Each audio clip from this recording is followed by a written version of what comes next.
biblical model for sexuality is generally considered to be archaic today, overly restrictive, and the Bible spends a lot of time preaching against what it calls sexual immorality. Atheists pick up on that. Sam Harris, for example, likes to joke about how God's particularly concerned with what we do while naked, and he gets laughs from his audiences for that. So he's appealing to their emotions to try to get some of his points across. So I thought it might be helpful to look at some of the alternative models for sexuality that people who reject the Bible's strict monogamy view might gravitate towards. First, what do I mean by strict monogamy? By strict monogamy, I mean sex is only between a married couple and you get married and you stay married until one of you dies. That's as opposed to what's sometimes been called serial monogamy, where a person is monogamous with one person, but then if they break up, then they go be monogamous with another person. And so they have a series of monogamous relationships.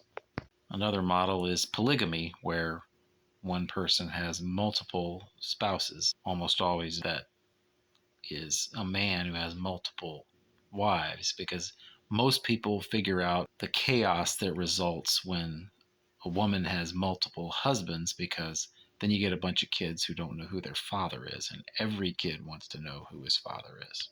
And then a fourth model would be promiscuity, where anything goes as long as there's consent. So we're going to do a little thought experiment here and suppose there's a society that practices strict monogamy.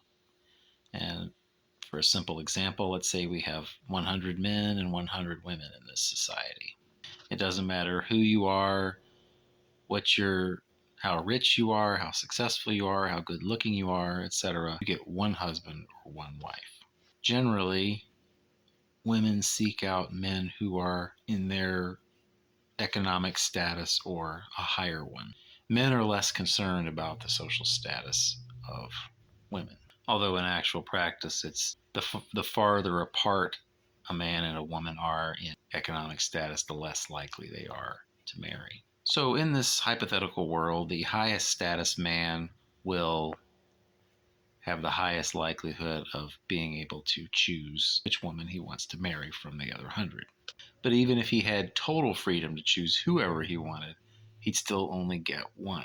So once he's married, now you've got 99 men and 99 women seeking out partners. There'll be a handful of men and a handful of women who don't want a partner, and that's fine. But eventually, most of the men and women will be married. And there will be very few who want to be married and can't find a partner. Now, this somewhat resembles the socialist model in terms of equality. Being a highly successful man doesn't mean he gets sexual relationships with multiple women. And in societies that practice this, there's a very strong social penalty to pay for not conforming to this model. So that's the basic system that people today find overly restrictive and consider to be unworkable. Now let's suppose we have such a society, and then let's suppose that we switch it to one of the other three. Who wins and who loses? Who benefits if we switch from strict monogamy to polygamy? The primary beneficiary of polygamy is high status men, because they are the ones who can afford to marry 4 or 5 or however many wives they can afford.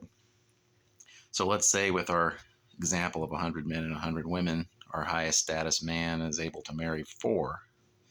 Now we're down to 99 men and 96 women. You take a few other high status men and let them have 2 or 3 wives, then eventually we have something like 85 men remaining and only about, say, 65 women. 85 men, 65 women, that's at least 20 men who have no wife at all. Now, this is just to illustrate the actual numbers would likely be different, but you get the point that you have a lot of men who get no wife at all in a polygamy situation. No matter what they do, they get no wife at all because there are just not enough women. And what about women? So the women who end up in polygamous situations, they don't have a whole husband. They have a half a husband or a third of a husband. You might say a few women benefit because of the men who aren't high enough status to afford multiple wives. there are more of them to go around for the smaller number of women. So some women may be able to marry higher in a situation like that than with a strict monogamy situation. But by and large, the polygamy situation benefits high status men at the expense of women and at the expense of low status men. Also, children in a polygamous situation, a woman can only have so many children, but if a man has a whole bunch of women, he can have lots and lots of children, which means less attention to each child. So children suffer in a polygamous situation. Then there's also the question of rivalries that might develop in situations where there's multiple women sharing one man. Okay, so let's switch over to promiscuous. Let's say we take a strict monogamous society and turn it into a promiscuous one. Who benefits? Once again, it's the high status men.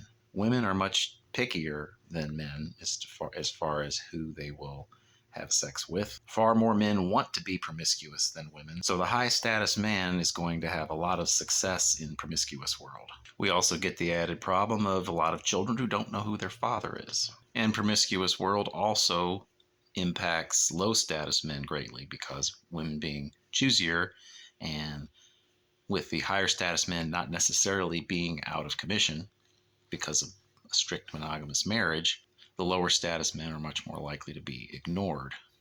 And we have this in our society today with the large number of what's called incels, involuntarily celibate men.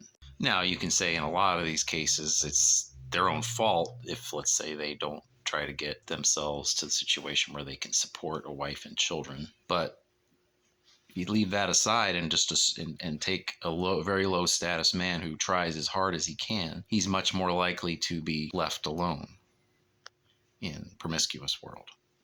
And promiscuous world makes it much, much easier for men to use women for sex. And finally, let's consider serial monogamy.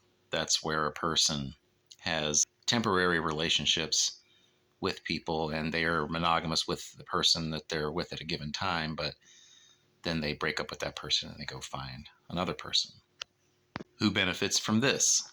Well, once again, it's the high status men because they're more likely to want lots of women, and with their high status, they are highly sought after. And so they can go through a large number of women over a period of time, even in serial monogamy. This is at the expense of women once again, and also at the expense of the low status men, because with the higher status men never really being out of commission because they can always break up with whoever they're with, there's less reason for women to be interested in any of the lower status men. You see a pattern here. Anything but strict monogamy greatly benefits the high status men.